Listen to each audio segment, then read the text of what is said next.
not only do I write, but I also do commercials. Today is Wing Wednesday at Captivate. Come on down and get you some. Black Pride Every Wednesday. Yeah. Every Wednesday. And I never saw that coming. Yes, you did. Yes, you did.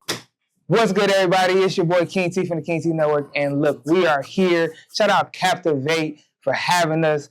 The Lick for having us. We have the one and only co-writer of The Lick, Miss Tish, in the building. How are you? I'm doing good. How are you? I'm good. Scotty's not here, so I got to clap for him. He usually clap with me. But we are actually on set working, and I got a little. I'm gonna be you will have to see. But how are you? And congratulations on all the success. Okay, thank you. I'm doing good, and thank you very much. So let's get into it now. Let's start straight with The Lick. How did you get with Ricky, and how did you kind of develop this idea? Okay, so Ricky and I used to work together back in the day, a long time ago. Mm-hmm. I'm good friends with his sister. We've been friends for a long time, and Ricky went to Atlanta and was actually in a music video, and that's when he caught like the acting movie bug, but he couldn't conceptualize how to pull it together at the time because he wanted other people to be involved. Right. So I told him, what you waiting on other people for? If this is what you want to do, then do it. Mm-hmm. Do it. And so I said, come on, let's write. And so we sat down and we wrote the first episode of The Lick in like 30 minutes. What? And he was like, you know what? I like this. And so he called his family, he called his brother, and they said they were down, and we got to work to shoot the pilot episode on YouTube. So let's talk about that pilot episode. Did you think it was going to take how it took, or did you was just like, we're going to put this out and see what happens? We were going to put this out and see what happens. You could kind of feel like energy and things like that when you know something is working. So we knew that the collaboration was going to do something. We just didn't know what. None of us have any formal training except for the videographers that we use. So it was a work in progress. But we eventually grew from that, and it turned into something really nice. So let's talk about season one. Who was the cast and who was the crew that kind of worked on season one?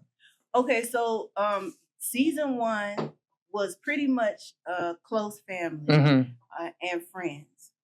So now, close family and friends, but in season one was all on YouTube, right? Yes. Season one was on, because y'all have a great story of development too. Yes. From conception to where you are now is not where you started. Absolutely. And I really want to show that development, that grind, and that hustle, and I still see the same people from the beginning. Yes. So that season one you took to YouTube, and it kind of became the most watched thing in the city.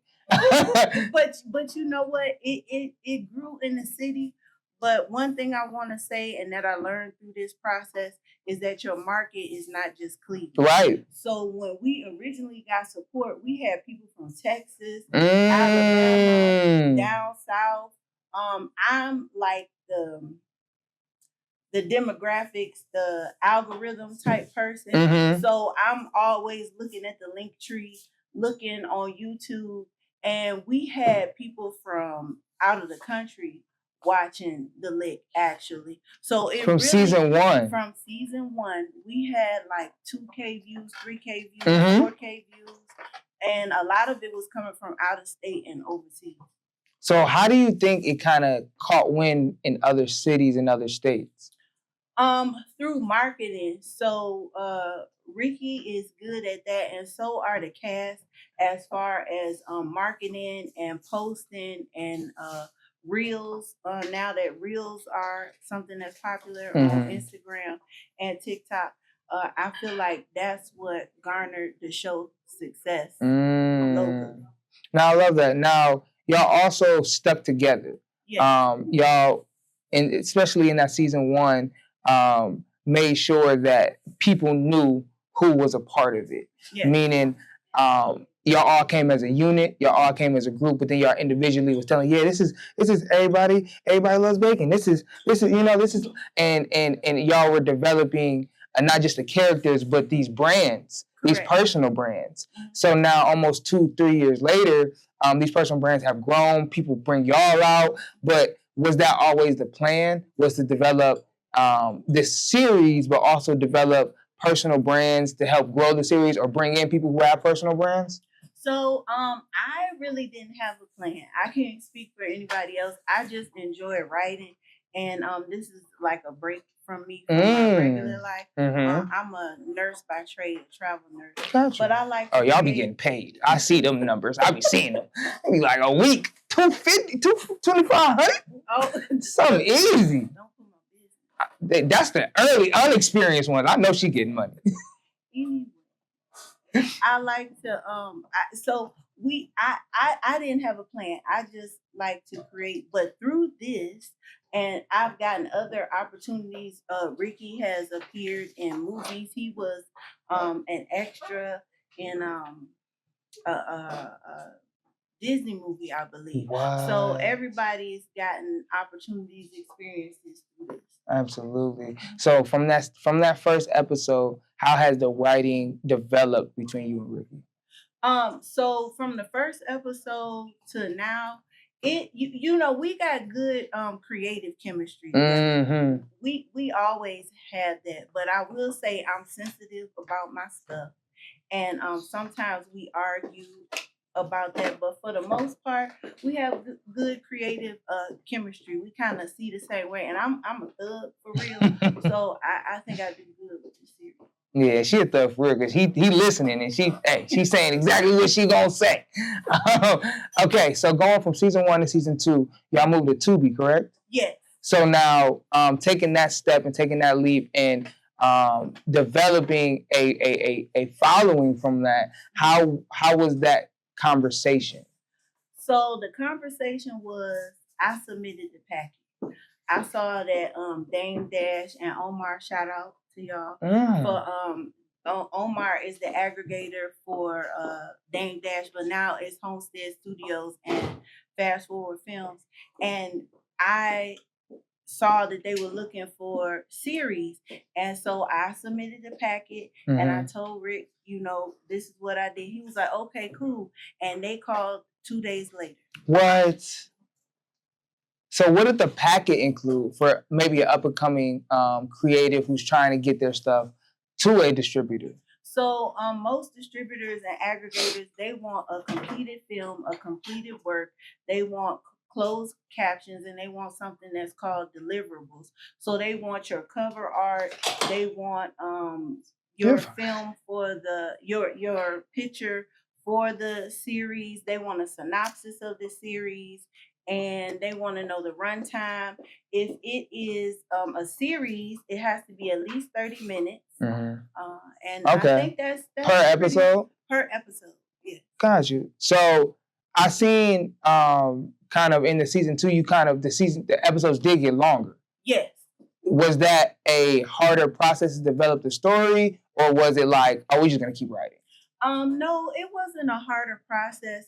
Actually, when we got to season 2, since we didn't know we had no idea what we were doing. This was just something that we wanted to do. And when it grew, we decided to take it a little more seriously. So we had the conversation about building personalities and everything around the characters. Because in the beginning, we just had characters. And they didn't really have, it was just a character. So season 2, we really worked on expanding them and working with multiple plots. I love that. Now, the development of the characters was very evident in season 2, and the depth of the characters. Now, for you, what was your favorite episode of season 1? I forgot to ask that.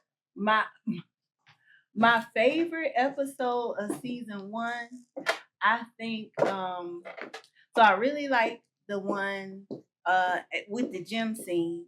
I think that was, because we had a lot of scenery. That was our first time shooting somewhere else. I like the way that came together. I also like the very first episode. It's always like when you work at a store, you own a store, or you start a business, and you save that first dollar that you make, Yeah. $20 that you make. Like that first episode would be like that For me. you. Gotcha. That's dope. Now, you went to Atlanta last year, Yes. but was that prior to season 3 or did season 3 already had started? No, that was prior to season. Prior to season 3, okay, because I don't want to skip season 3's beginning because I know y'all are still shooting.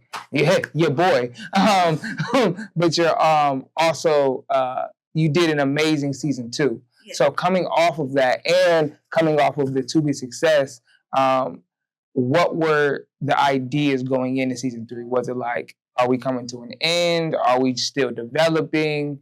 Is this gonna turn into a universe like Power? So it's funny that you mentioned that. Ricky and I had a conversation before we worked on season 3, and he said he wanted to turn the females up this season, and I wholeheartedly agreed with that because for most of the show we focus on the men, and the females kind of took a backstory. And so I think it's time to turn them up, show how they got involved with these men, how they interact, what they can do for the city. And without giving too much away, it may be a spinoff, 2 characters, maybe going to have a trip and some situations happen. Situations happen on this trip, a little mini spinoff, so we'll see. Okay, that sparks another conversation or another question at least. It's still gonna be the Lick the movie, where they just some come all together, or a side story where we just need to go with Rick and go on a mission or something. I think you need to talk to the boss about that. Okay. You know, I'm open to doing that. I kind of like doing the series because just technically for me, it's easier to work on a series piece by piece. Yeah, piece by piece. Then a whole. But you know, we'll see.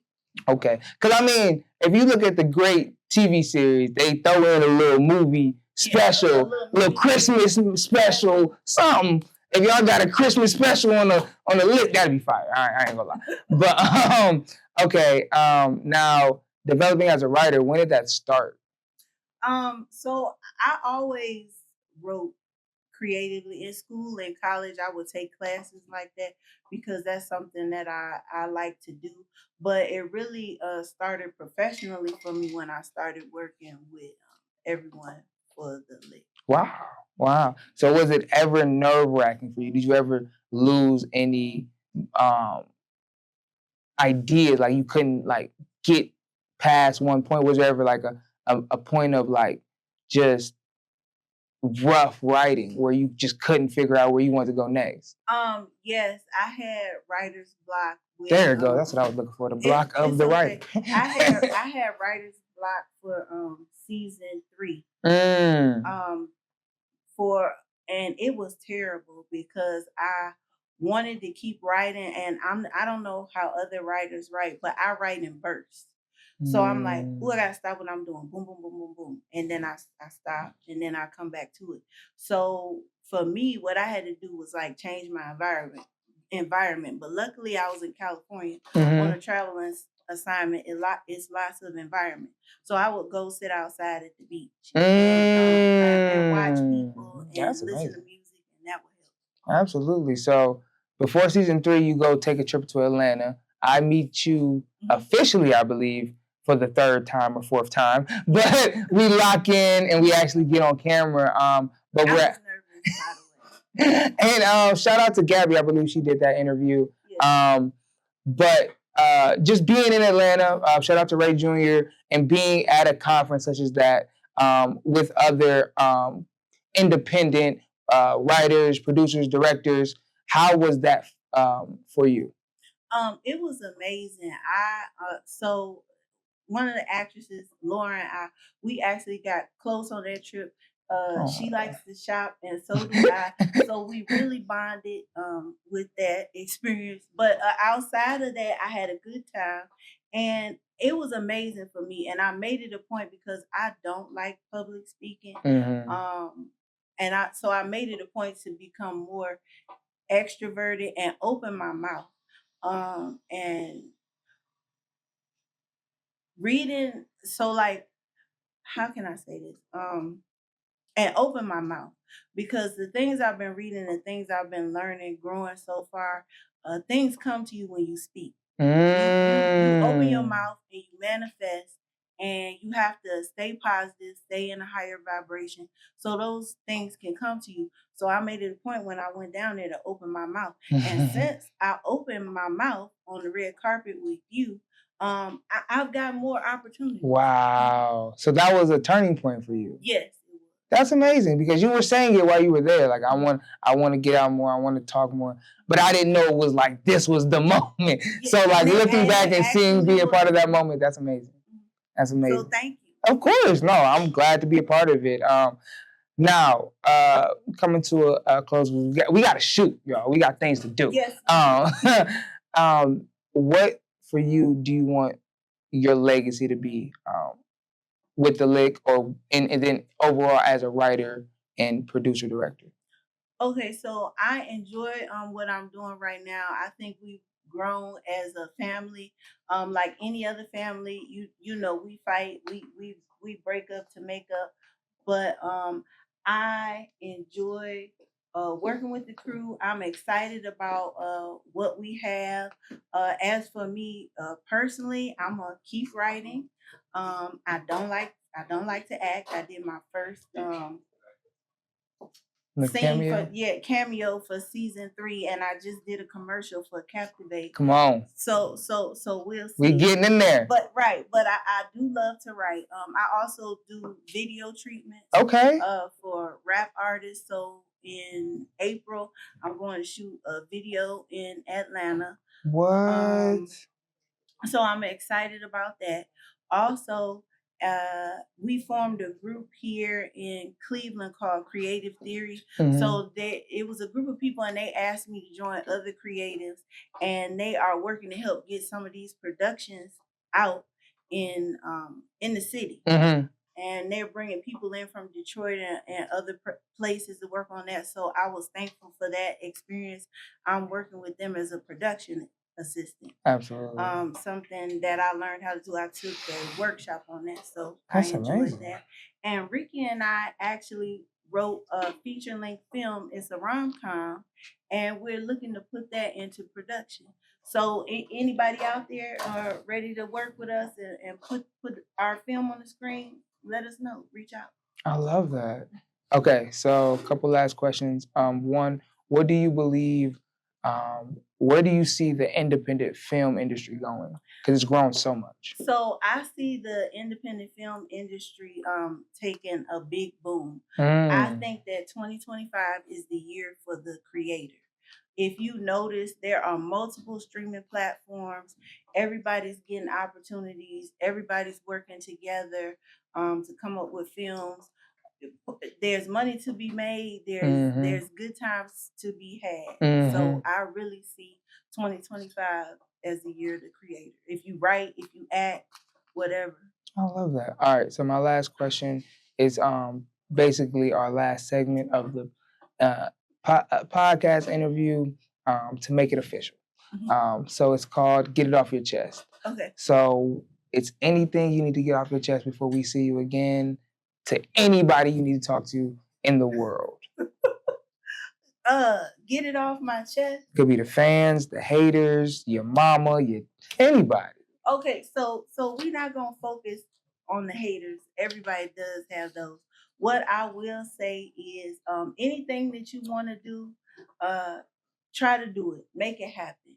If you feel like you can't, then there's always a way. Speak it into existence, because I'm telling you, I'm living proof that once I opened my mouth, things just started happening for me. So, I love that. That's what I want to get off my chest. And tell them where they can find you one time. You can find me on Instagram at Tisha.Renee, or you can find me with the link. And it's the King TV Network. We out here. We got to go shoot. Bye. Peace. What's good? It's your boy King T from the King TV Network. And this is Tisha from the link. And we are at Captivate right now on Wing Wednesday. Every Wednesday, there's wings. Please come and get you some. They open now. They open now. This is the menu, if you can see it. But come get you some of these wings because they be busting.